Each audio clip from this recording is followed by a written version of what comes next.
So recently I've released a few videos looking at my head rigs at in depth and some of my hands, feet and animal paws. And I wanted to have a look at my new body rig. Now I wanted to show you guys how I go about customizing, and I wanted to have a talk about body turns because there's a general consensus within the Moho community that having a body turn within your rig is pointless and it's not needed, and you can use various other techniques to hide the fact that you don't need it.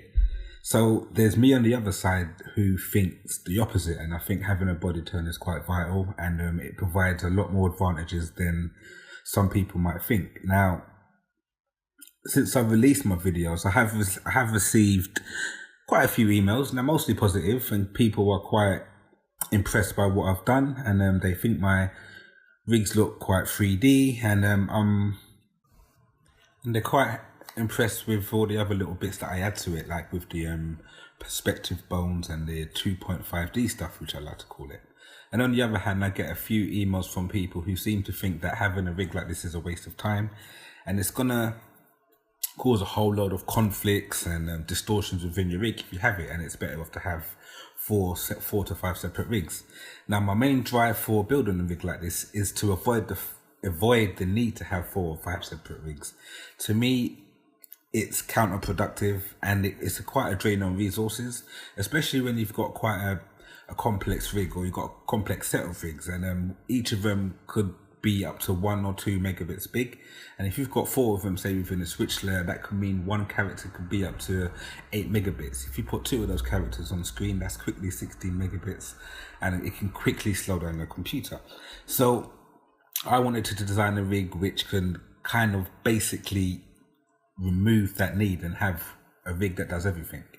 So I just wanted to show you guys my latest rig. I am developing a web series, and these are the rigs that I'm going to be using for myself for my web series. And the bones that you see here allow all the actions that I need to be able to be done, and it allows it to be customized, which I'm going to show you these bones later on down the line in the video.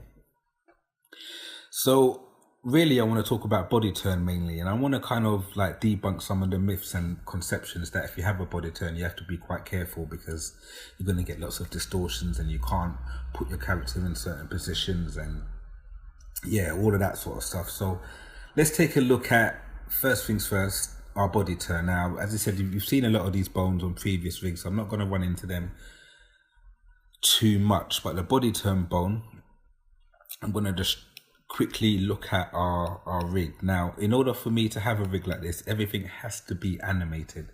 That goes down from the hood to the neck, the torso, the arms, the hands, the feet. I mean, the hands and the feet are quite old, and I've done these about 6 months ago, so it's just a matter of importing them into our rig. But the actual body side of it, if we was to just grab our bone here, we can see that we can do a full rotation from front to back.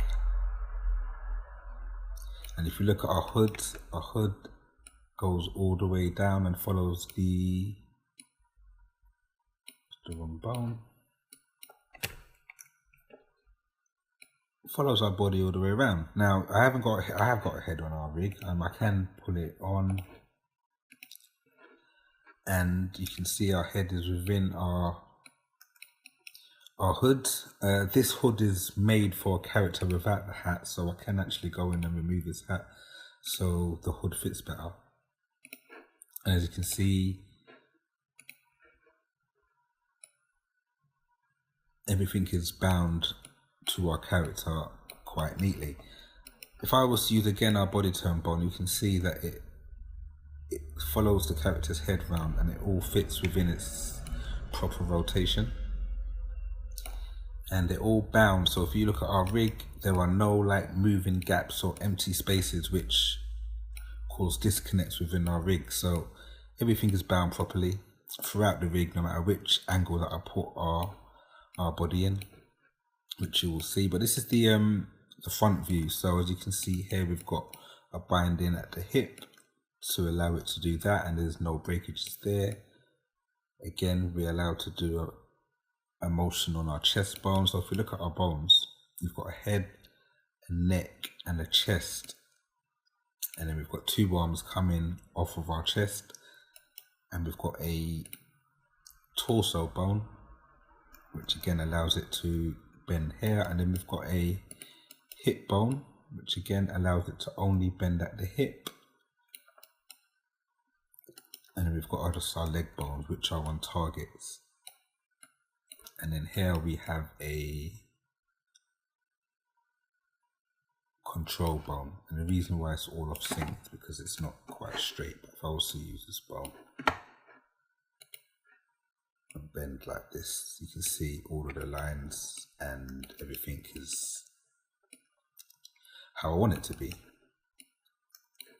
So this is the front angle, and as I said, I've tried to show you that there's no possible distortions. I use a lot of constraints. As I said, the human body can't bend in unnatural angles, so this is probably more than it can actually bend in real life, but again, it's not real life, so I give it a little bit of leeway. Same with our torso, but again, there are no distortions whatsoever. Now I want to use a body turn bone, and I have a set of guides here which allow me to know that this line here is our quarter. So if we look, let me go to frame 1 and do that. Let me just delete these. So we're going to look at our quarter view now again. So he's now in his quarter position, and again we can use all of these bones and get absolutely no breakages within our rig, and he's able to probably do every single position that a human being could theoretically do. He can bend here, but you can also use his hip bone to allow him to completely bend at the hip, which people do. We can bend all the way back, and as you can see, everything is still interconnected and works in this angle as I would want it to. So again, removing the need to have a separate secondary rig for a quarter view. If we was to go to, I'm going to leave our arms and everything like this and go to our half position, and as you can see, everything turned and everything kept within alignment. Our body still works. You can sit down, you know, you can bend back and forward, you can do whatever you need your character to do. And if you wanted him to lie down, you can use his hip bone here to just make him lie flat on his back.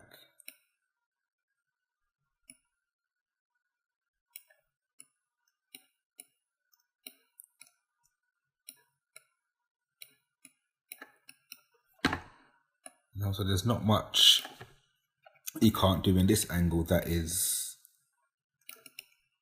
not possible. Well, what a human being can't theoretically, well, you could even do that, but what a human being can't do in real life himself. So I could probably get all the conceivable angles that I need from this position. And then it extends to the back, and again, you know, he's got his arms and everything works. If you look at his back view, he now has, you know, anatomically correct backside, and you know, everything again still works as you would expect it with no distortion. So again, as I said before at the beginning, having a rig like this has its advantages in a way that having 5 or 6 separate standard rigs within switch layers you can't get. And it works both sides, so I can go left to right.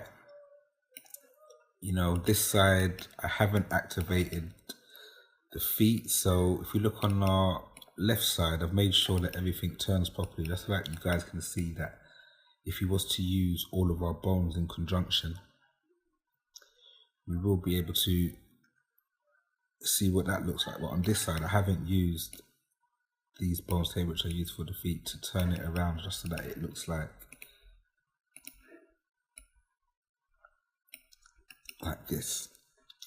But yeah, I hope that makes sense. I'm just trying to show you guys that if you do want a body turn, and if you was to sit down and listen to people who said it is not possible and doing these things are a waste of time, or the software is not built for stuff like this, I'm just trying to show you that you can do a lot of things that a lot of people say that you can't. So it's just about practice and a bit of patience. I'm not saying it doesn't take a long time, it does, but I think, in my opinion, the results are more favorable and you get a better look with your animations, I believe. If I was to look at a few of the other bones before I go quickly, we've got bones here that activate his shoulders. We've got individual ones also. Let me just clear the layer from.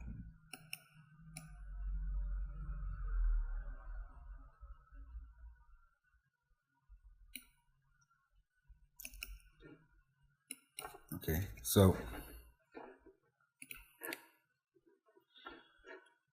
we've got a shoulder bone, as I said.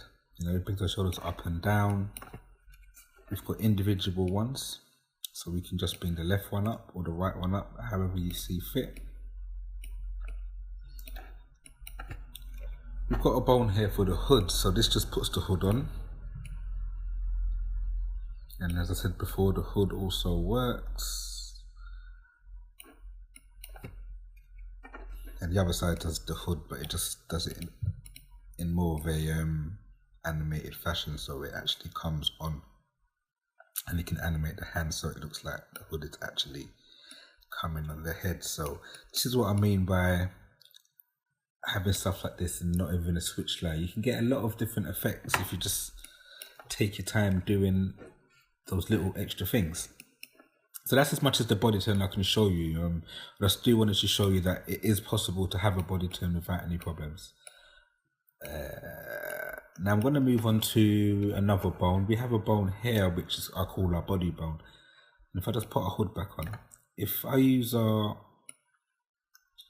I'll do, I'll put his hat back on as well. So if I was to use our body bone, I can bring our character and he leans forward again, and our hat is anatomically, well, everything's correct. If we was to just remove the hood and look at our hat, this is what it looks like. And we can lean all the way back as well. So he leans all the way forward and leans all the way back. And we can use we're going to use our leg bones. So we can put that leg up, Now he's lying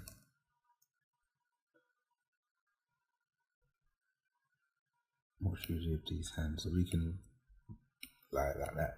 So now we have a character that's lying flat on his back. We can use this bone here and he now leans forward like a gymnast. Or likewise, we can do it the opposite way. So we can lean him all the way forward and we can just grab these bones and pull them back like this. You can pull these arms back as well. Now it looks like it's from the top view, just by manipulating a few of these bones. And then you can still go into our head turn bone and use our bone to make him look like now he's looking up. So again, just by using a couple bones, I could get a different angle, quickly, easily animated. Even if I wanted to and I didn't like the position of his head, I could easily just move it here if I thought it should be here or whatever you need it to be within your animation. So that's that side. Yeah, and that's basically it. I don't want to run through these bones too much because I've shown you guys these already, and all they do is put our arm behind our back. And first I could put it a little bit so that his forearm just goes behind, but his bicep is still ahead of his chest. And then the further I pull it back, now the whole arm goes behind his back. So that's another feature I added to this rig. Yeah, the legs, they just go back and forward as I've shown you before. So I don't really want to delve too much into these. What I do want to talk about is customization and how I go about customizing my rigs. Now, what I tend to do is build one master rig. This is our master rig, and if we looked at inside it, I have every single component that I'm going to need for all of my characters, my male characters within my web series. And what I do is build one, and this has everything. And then what I'll do is I'll go in and delete all the unnecessary layers that I don't need for certain characters, and then change up the style. So if I was to go to, if I could find it, I could easily just go in and change the colors of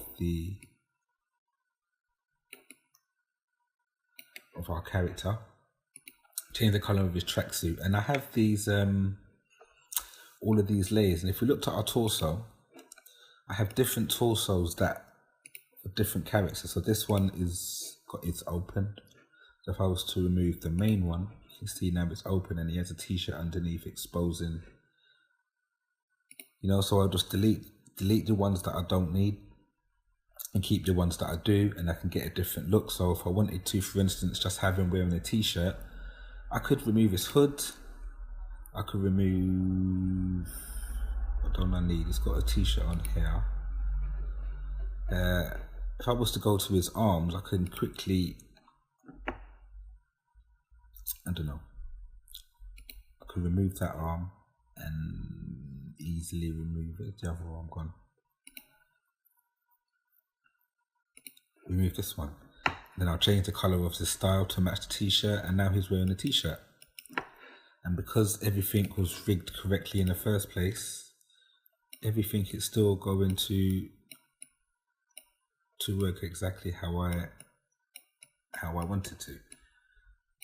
And then I have these bones here, and what this allows our character to do, what I should just do is put him back to stock so he looks how I want him to look. All of these layers does get a bit confusing, but soon get used to it. And put his hood back on. Okay, so I have also these bones here. So what I could easily do is, if I wanted to make him taller, I could use this bone to make him taller, or I could use him to shrink him down to make him short. If I was to just go to frame 1 and do it. Now he's shorter, and I can make him taller. And I have these bones here on the left hand side, and this just puts on a bit of weight, so I can make him fatter or really thin. And using a combination of these, I can get different customizations for each character. Again, removing the clothes, giving him a hood. He can not have a hood, he could be wearing a t-shirt. I could remove his hat.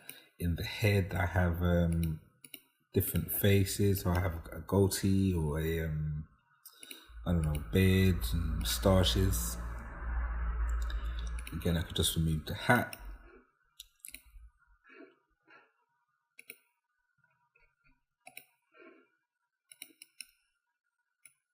And you just make your character thin, tall, fat, thin, however you want your character to look. And no matter what you do with it, all of these bones still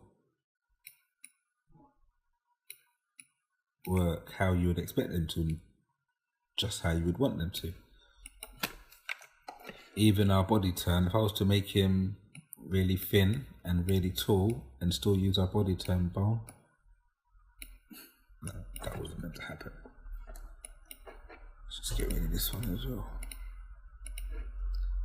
It's not because of the rig, it's to do with, so there we go. And then we could just make him fat.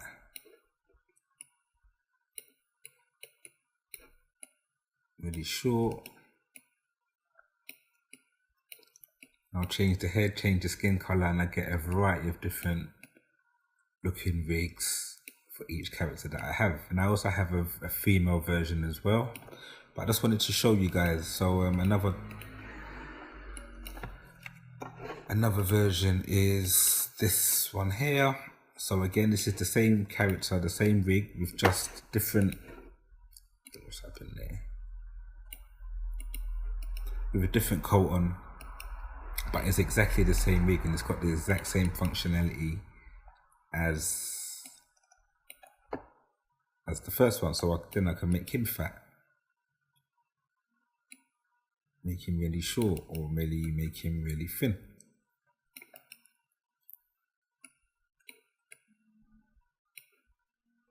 So this is just a demonstration of my final rig that I'm going to be using for my web series, and these are the characters. These are the two actual main characters that I'm going to be using, and now we can go in and looking at customizing everybody else and getting all the outfits ready and correct. And I said, I have many different variations. I can have shorts.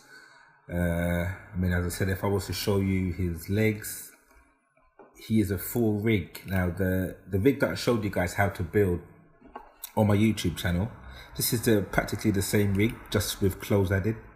So if I was to go in and show you his leg, if I could find it, or have I deleted it? I think I deleted it out of this one.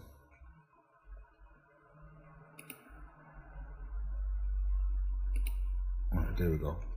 As you can see, this is the exact same leg that I showed you guys, and it fits within his trousers. And if I was to pull it below it, I could have it on, and I could remove the bottom part of his trousers, leaving this part exposed, and there you go, he would have a pair of shorts on.